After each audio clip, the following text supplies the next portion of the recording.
एक गांव में एक बूढ़ा किसान रहता था जिसकी जिंदगी में एक बड़ी समस्या थी। उसका इकलौता बेटा बहुत ही आलसी और गैर जिम्मेदार था। वह सारा दिन अपने दोस्तों के साथ इधर उधर घूमता रहता और कोई काम नहीं करता था। इससे परेशान होकर बूढ़े किसान ने उसे सबक सिखाने की ठानी।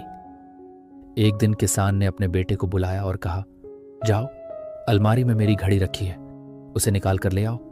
लड़का अलमारी से घड़ी निकाल कर लाया।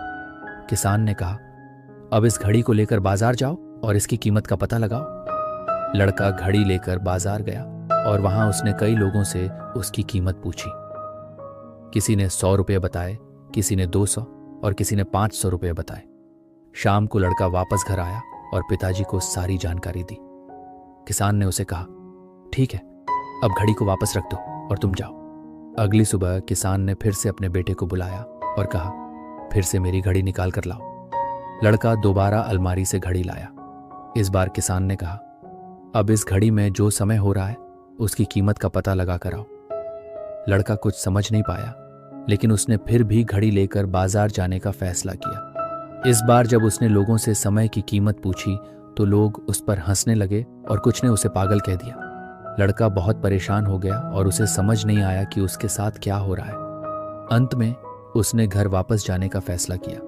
रास्ते में उसे एक बड़े सेठ की दुकान नजर आई, जिनकी जिंदगी बहुत व्यस्त थी। उसने सोचा कि एक बार उनसे पूछ लिया जाए।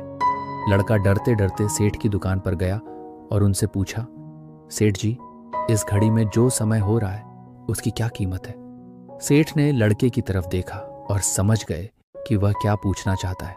सेठ ने प्यार से उसे अपने पास बिठाया और कहा, देखो बेटा, इस घड़ी की कीमत हो सकती है, पर इस घड़ी में जो समय है उसकी कोई कीमत नहीं।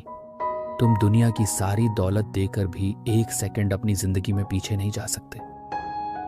लड़के को अपने पिता की सीख समझ में आ गई। वह फौरन वहां से निकल पड़ा और आंखों में आंसू लिए अपने पिताजी के पास पहुंचा, जो उसका इंतजार कर रहे थे। उस दिन से लड़के की पूरी जिंदगी बदल गई। धन्यवाद।